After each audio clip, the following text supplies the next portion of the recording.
vers notre expérience personnelle. Ce que j'aimerais d'abord vous dire, que dans toutes les grandes religions, on enseigne ce qu'il faut faire pour obtenir le salut. Vous avez le musulman, l'islam, il parle de 5 piliers. Parmi ces piliers, il y a le pèlerinage à la Mecque. Vous avez le bouddhisme. Le bouddhiste, dans le bouddhisme, on parle de l'illumination, le nirvana. Il faut atteindre ce stade d'illumination pour arriver au salut. Dans le brahmanisme, il y a autre chose. Taoïsme, toutes ces grandes religions du Moyen-Orient et de l'Extrême-Orient, on enseigne toujours des choses à faire pour acquérir le salut. Mais le christianisme, c'est tout différent. Le christianisme, on ne nous enseigne pas de choses à faire, de préceptes à faire pour acquérir le salut. On nous dit ce que Jésus-Christ a fait pour nous obtenir le salut. Voilà. Le salut a été acquis en dehors de nous. Jésus a gagné ça en dehors de nous. Nous ne l'avons pas aidé. Nous n'avons pas vécu l'angoisse qu'il a vécue à Gethsemane. Nous n'avons pas porté sa croix avec lui. Donc, c'est vraiment une région de la gratuité, la région chrétienne. C'est pourquoi on appelle ça la bonne nouvelle du salut. On dit l'évangile est une bonne nouvelle, mais parce que tout a été fait pour nous, il nous reste vraiment qu'à nous approprier de ce qui nous a été fait. On nous dit, c'est lui qui croit dans son cœur que Jésus-Christ est Seigneur et qui le confesse de sa bouche, il est sauvé. Ben voilà. On n'a rien à faire pour ça. Pendant très longtemps. Pendant très longtemps, on a beaucoup moralisé dans le christianisme. Le christianisme, ce n'est pas une morale, c'est une vie dans le Saint-Esprit. C'est un feu, ce n'est pas une morale. Plusieurs années, on dit, voilà, il faut faire ça. On a connu des années où il y avait des pénitences terribles. Il faut avoir fait ça, il faut avoir fait ça. Si vous ne faites pas ça, ça ne va pas aller. Bon, évidemment, c'était l'esprit de ce temps-là. Mais progressivement, on a découvert que non, nous avons à nous approprier ce que Jésus-Christ a gagné pour nous. C'est un cadeau. C'est un cadeau à prendre. Le bras articulé qui nous permet de prendre ce colis cadeau, c'est la foi. La foi, c'est quoi? C'est faire confiance à ce que Jésus a fait pour nous. La foi, c'est quoi? C'est aussi nous approprier ce qui nous a été obtenu. Si vous comparez la prédication de Jean-Baptiste à celle de Jésus, ce n'est pas la même chose. Jean-Baptiste disait, race de vipères, qu'est-ce que vous êtes venu ici? Qu'est-ce que vous êtes venu faire ici? Vous qui faites ça, ça, ça. Alors là, c'est à peine s'il n'avait pas pris le fouet. Mais quand Jésus-Christ est venu, c'est différent. Il dit, le royaume de Dieu est proche, convertissez-vous. Très bonne nouvelle. Vous serez sauvés. Amen. Très simplement, ce n'était pas compliqué, parce que le royaume de Dieu, c'était lui-même. Mais Jean-Baptiste ne pouvait pas parler comme ça parce qu'il n'était pas le royaume des cieux. Donc, on ne peut pas convertir les gens à force de poignées. Non, c'est le travail du Saint-Esprit. Il faut d'abord accueillir le Saint-Esprit et le Saint-Esprit qui nous tourne vers Jésus. Donc, je vais prendre un exemple très simple de quelqu'un que vous connaissez très bien. Zachée. Vous connaissez l'histoire de Zachée, un homme de mauvaise réputation, pour 2 raisons. La première raison, parce qu'il était considéré comme collaborateur de l'occupant romain. La deuxième raison, parce qu'il était le collecteur d'impôts, des taxes et des impôts. Et les gens vraiment en avaient par-dessus la tête. Et il savait comment faire pour s'enrichir. Et il s'enrichissait sur le dos des gens. C'est ainsi qu'il était très détesté. Et il le savait. Un jour, il a tenu quand même à voir Jésus. Qu'est-ce qu'il fait? Comme il était de petite taille, il était monté sur un sycomore pour voir Jésus. Grande surprise.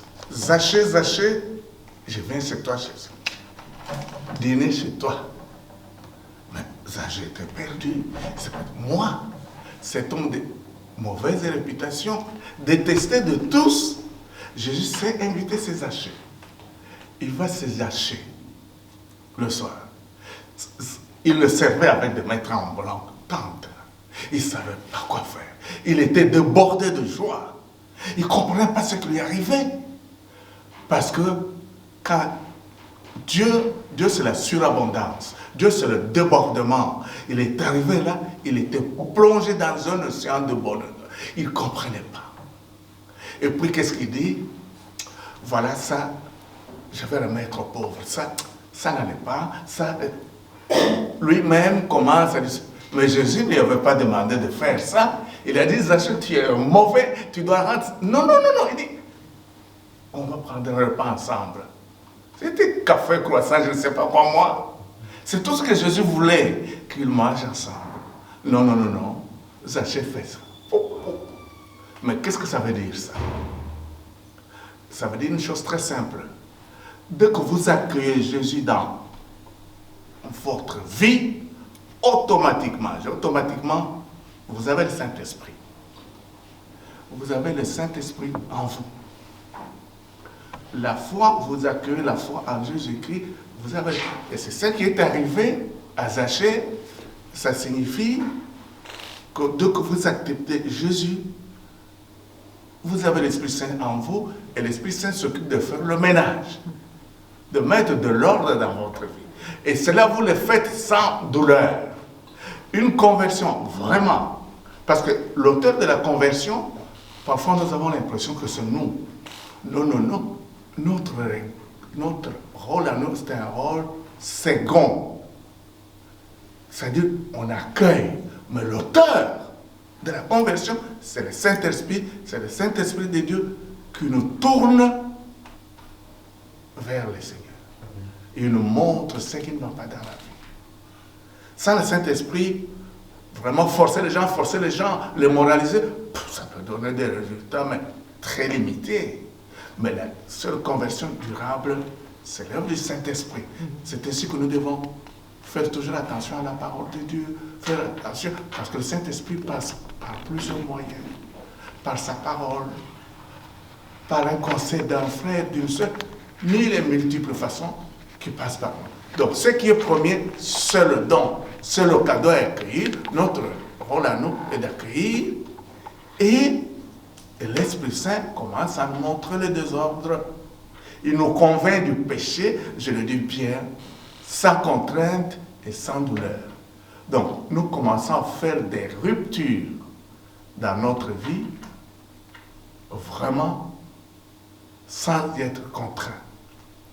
Donc, pour dire, on découvre que Jésus est le Seigneur de notre vie. C'est lui qui nous conduit.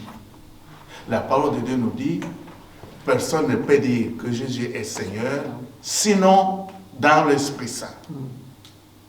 Donc, la Seigneurie de Jésus, ce n'est pas une théorie, ce n'est pas une catégorie intellectuelle, c'est une expérience.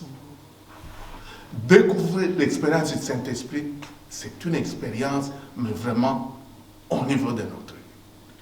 On sent cette joie. Voilà, ça c'est la marque du Saint-Esprit.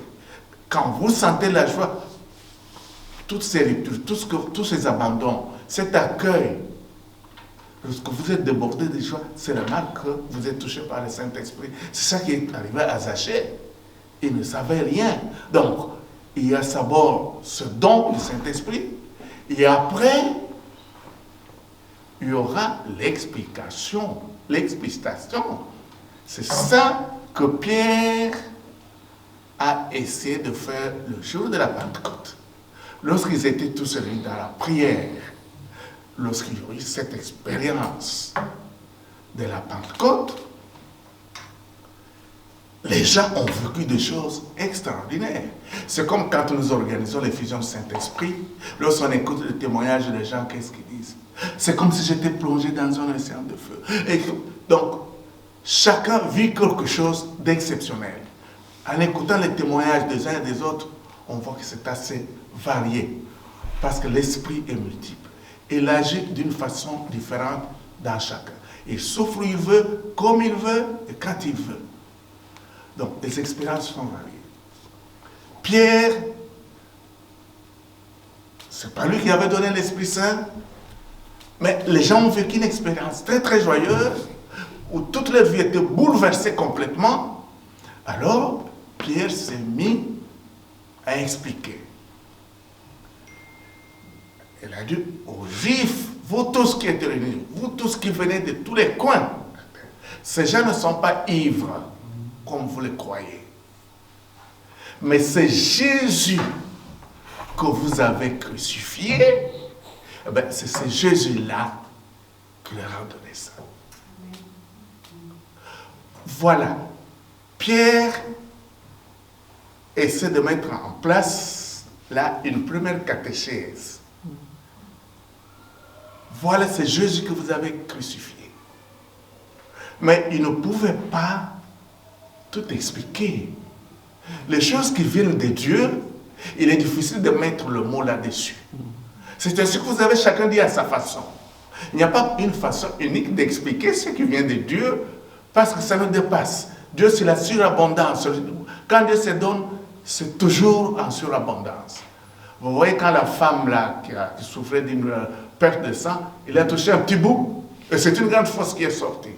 Avec, c'est comme ça. L'enfant prodigue, il avait fait des conneries entre une fête disproportionnée à ce qu'il avait fait. Quand Dieu donne toujours, notre Dieu, c'est toujours sa mesure, parce que c'est ça sa nature. Il est débordant. C'est ainsi qu'il est difficile de mettre le mot et commencer à expliquer, et chacun le fait avec ses moyens et comme il peut. Et Pierre aussi a essayé de faire cet effort-là, expliquer, mais il ne pouvait pas expliquer la totalité du phénomène de ce mystère de la Pentecôte. Il n'en avait pas le moyen. D'ailleurs, quand il est parti à Samarie, il a vu des choses qui contredisaient un tout petit peu sa catéchèse. Il fallait, l'enfant et Jésus être baptisé au Saint-Esprit. Quand il est parti là à Samarie, ce n'était pas ça. À peine qu'il a commencé à parler, que les gens commençaient à parler en langue. Il n'y avait pas de baptême, il n'y avait pas ceci. Alors il était perturbé.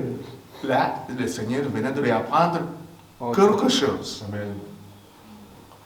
Donc, l'Esprit Saint, c'est vraiment de mille et une façon qu'on le reçoit. Mais la chose la plus importante dans la catéchèse de Pierre, dans son premier discours, il a établi une relation entre la croix, l'amour en croix et la Pentecôte. Là, c'est vraiment une trouvaille. C'est vraiment l'élément le plus important.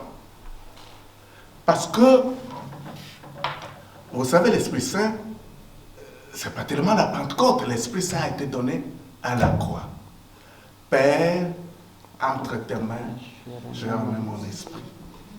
En ce moment, il a mis son esprit au Père et au monde. Le Père nous l'a donné. La Pentecôte, c'est ce jour-là qu'il y a la Pentecôte. L'Esprit Saint a été donné à la croix. À la Pentecôte, c'est l'expérimentation. Là, les gens ont fait l'expérience de cette Pentecôte qui était déjà donnée à la croix. Et c'est ainsi que là, Pierre, en faisant cette relation, là, vraiment, il était bien inspiré. Vous voyez, le Tédon Pascal, jeudi saint, vendredi saint, samedi, la résurrection du dimanche.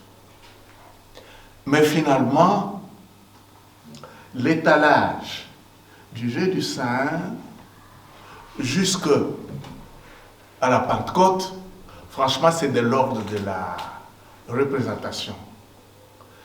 Cela a été fait de cette façon-là pour nous aider à bien assimiler ce mystère.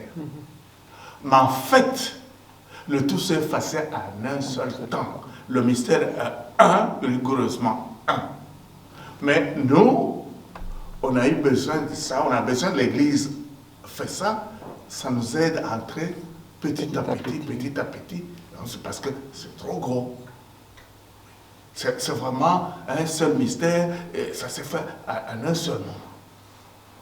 Donc vraiment, la Pentecôte a été donnée au pied de la croix, l'Esprit Saint, et nous l'avons expérimenté à la Pentecôte. Oui. Là, vraiment, la parole la plus importante de Pierre, c'est que l'Esprit de Dieu lui a découvert cette relation-là. Et puis, nous aussi, dans nos vies, nous expérimentons plusieurs Pentecôtes. Il y a cette première Pentecôte fondatrice de Jésus, et puis dans notre vie, c'est des choses que vous avez expérimentées, nous avons plusieurs visitations. Moi, j'ai des visitations, c'est-à-dire des expériences de Pentecôte. Il y en a qui disent que la Pentecôte, c'est tous les jours. Bon, on s'exprime comme on peut, mais la réalité, c'est que cette réalité de Pentecôte ne s'est jamais arrêtée dans notre vie. Ça ne s'arrête pas. Partout où il y a Jésus, il y a l'Esprit Saint. Partout où il y a l'Esprit Saint, il y a Jésus. Sur la croix, c'est Jésus qui donne son esprit. Bon, à la Pentecôte, on reçoit l'Esprit Saint, et c'est l'Esprit Saint qui nous donne Jésus. Ces deux-là sont toujours ensemble, ils ne se quittent jamais. On expérimente, dès qu'on accueille le Saint-Esprit, Jésus dit, il ne parlait jamais de lui-même, il vous dira tout ce que voilà. Vous accueillez Jésus, vous le Saint-Esprit. Vous accueillez le Saint-Esprit, il vous donne Jésus. Et chaque fois dans notre vie, qu'on se laisse toucher pour vraiment faire, parce que comme l'Esprit Saint nous convainc du péché, il montre, mon ami, là ça ne va pas. Très gentiment, on enlève ça, il y a une nouvelle plénitude. À chaque fois qu'on pose un acte ou un acte de charité, qu'on fait quelque chose de bien, il y a une petite bouffée. Saint-Esprit. Et toute notre vie, nous pouvons l'expérimenter de 1001 fois, c'est jamais fini. Les que vous êtes dans la parole, les que vous êtes dans la prière, vous vous laissez interpeller par l'Esprit de Dieu, c'est tout le temps que vous allez faire cette expérience. Donc, comme je dis, ce qui est premier, c'est ce don que nous n'avons pas mérité, que nous vivons. Après le don, il vient l'explication et la tentative de l'explicitation du phénomène par l'enseignement. L'enseignement, c'est très important. L'enseignement vient essayer d'expliquer et d'expliciter, et puis ça nous donne la connaissance. Vous voyez, la connaissance vient en un troisième temps.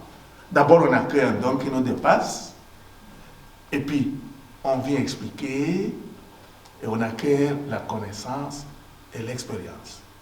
Et ça va continuer, et si on est fidèle, ces expériences dans notre vie seront multiples. Parce que l'Esprit Saint n'est pas pauvre, l'Esprit Saint est riche. La vie de Dieu, elle est abondante. La vie dans l'Esprit, elle est sans borne.